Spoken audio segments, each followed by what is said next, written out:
আজকে আমি তোমাদের সামনে একটা দুর্দান্ত নিরামিষ রেসিপি নিয়ে এসেছি। এটা হচ্ছে সয়া চাংস বা সয়া বড়ি দিয়ে আলু পটলের ডালনা। এটাতে আমি একটু বাদাম গুঁড়ো আর কি ইউজ করেছি, তার জন্য এই রেসিপিটার স্বাদ 4 গুণ বাড়িয়ে দিয়েছে। তোমরা এইভাবে করে খেয়ে দেখো, খুব ভালো লাগে। আমার সয়াবিন লেগেছে, আলু লেগেছে, পটল লেগেছে। আলু পটলগুলোকে ডুমো ডুমো করে কেটে নিয়েছি। সয়া বড়িকে আমি সেদ্ধ করে নেব, সেটা পরে করছি। তো এই রান্নাটা ভাত, রুটি, লুচি, পরোটা সব কিছুর সাথে যায়। তো প্রথমেই আমি কড়াইতে আগে শুকনো খোলায় বাদাম দিয়ে সেগুলোকে এরকম করে ভেজে নিচ্ছি। বাদামগুলো ভাজা হলে আমি তুলে নিলাম। এইবার আমি আর একটা পাত্রে জল দিয়েছি, জল ফুটছে, তার মধ্যে আমি নুন দিয়ে দিয়েছিলাম। এবার সয়া চাংসগুলো দিয়ে দিলাম। এগুলো ভালো করে বেশ ফুলে বড় হয়ে গেলে এগুলোকে আমি নামিয়ে নিয়ে ভালো করে কচলে ধুয়ে আমি জল ঝরিয়ে রেখে দেবো। আমি বাদামগুলোকে মিক্সিতে নিয়ে আমি গুঁড়ো করে নিয়েছি। দেখো, কিছু আধ ভাঙা থাকবে আর কিছুটা গুঁড়ো হবে। আর একটা পেস্ট করে নিয়েছি টমেটো, কাঁচা লঙ্কা আর আদার। এইবার আমি কড়াইতে তেল দিয়ে আলুগুলো দিয়ে প্রথমে আলুগুলো দিলাম, দিয়ে আলুগুলো যেই লাল রং ধরেছে আমি ভেজে তুলে নিলাম। ওই তেলের মধ্যেই আমি পটল দিয়ে দিলাম। পটলগুলোকেও সুন্দর নাড়াচাড়া করে রং ধরা অবধি আমি ভাজবো। একটু পটলগুলো সুন্দর ভাজল, তাতে অনেকটা পটলটা বেশ নরমও হয়ে যাবে। দেখো সুন্দরভাবে এবার দেখো রং ধরে গেছে।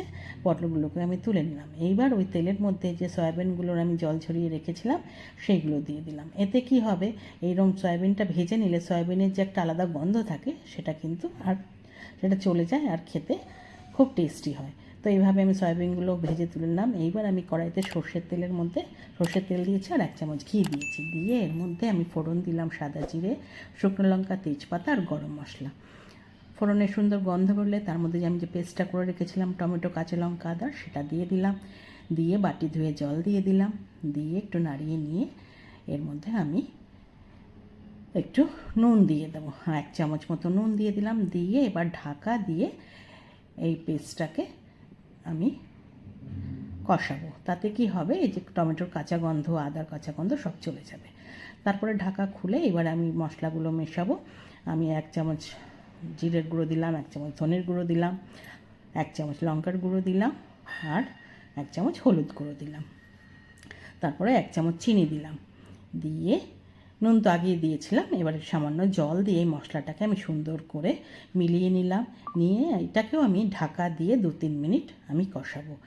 ঢাকা দিয়ে দিলাম। দেখো এবার ঢাকা খুলেছি, সুন্দর তেল ছেড়ে গেছে, মশলা সুন্দর কষা হয়ে গেছে। এইবার আলু, পটল, সয়াবিন যেগুলো আমি সব ভেজে রেখেছিলাম সেইগুলোকে দিয়ে দিলাম। সুন্দর করে মশলার সাথে এগুলোকে মিশিয়ে নিচ্ছি। সুন্দরভাবে মেশানো হয়ে গেলে আবার আমি ঢাকা দিয়ে এগুলোকে কিছুক্ষণ কষাবো। 2-3 মিনিট পরে আবার ঢাকা খুলেছি। বেশ সুন্দর মশলা সব কিছু আলু পটলের সঙ্গে বেশ গা মাখা হয়ে গেছে। ভালো করে মিশিয়ে নিয়েছি। এইবার আমি গরম জল আমি করে রেখেছিলাম সেটা দিয়ে দিলাম। বেশ পুরোটা ডুবে যাবে সেরকম, কারণ সয়াবিন কিন্তু একটা জল টেনে নেয়, সেইভাবে গ্রেভির জন্য ঝোল দিয়েছি। দিয়ে এবার ঢাকা দিয়ে আমি 10 মিনিট হতে দেবো। 10 মিনিট পরে ঢাকা খুলেছি। আমার রান্নাটা মোটামুটি হয়ে গেছে। এবার একটা আলু তুলে নিয়ে দেখবো সেদ্ধ হয়েছে কিনা।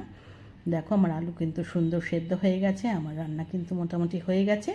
এইবার যে বাদামটা আমি গুঁড়ো করে রেখেছিলাম সেই বাদামটাকে আমি ছড়িয়ে দিলাম। দিয়ে ভালো করে মিশিয়ে নিলাম। মিশিয়ে নিয়ে আমি কিন্তু ফোটাবো। এবার 1-2 মিনিট মতো একটুখানি হতে দেব। 2 মিনিট হলে এর মধ্যে আমি 1 চামচ গরম মশলা দিয়ে দিলাম আর ঘি দিয়ে দিলাম। ঘি দিয়ে এইবার আমি এটাকেও মিলিয়ে নিচ্ছি। ঘি গরম মশলা ভালো করে মিশে গেলে আমি কিন্তু 3-4টে কাঁচা লঙ্কা জাস্ট ফ্লেভারের জন্য ওপর থেকে আমি দিয়ে দিলাম। দিয়ে ঢাকা দিয়ে আমি 2 মিনিট আবার ফোটালাম।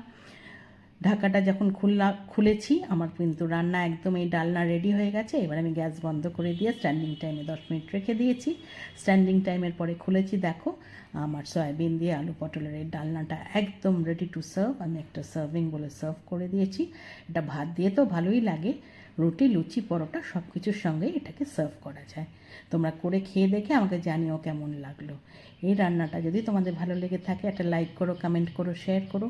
যারা এখনও আমার চ্যানেলটা সাবস্ক্রাইব করোনি প্লিজ সাবস্ক্রাইব করে থাকা বেল আইকনটা প্রেস করো। আজকে তাহলে চলি, নতুন রান্না নিয়ে আবার আসবো। টাটা।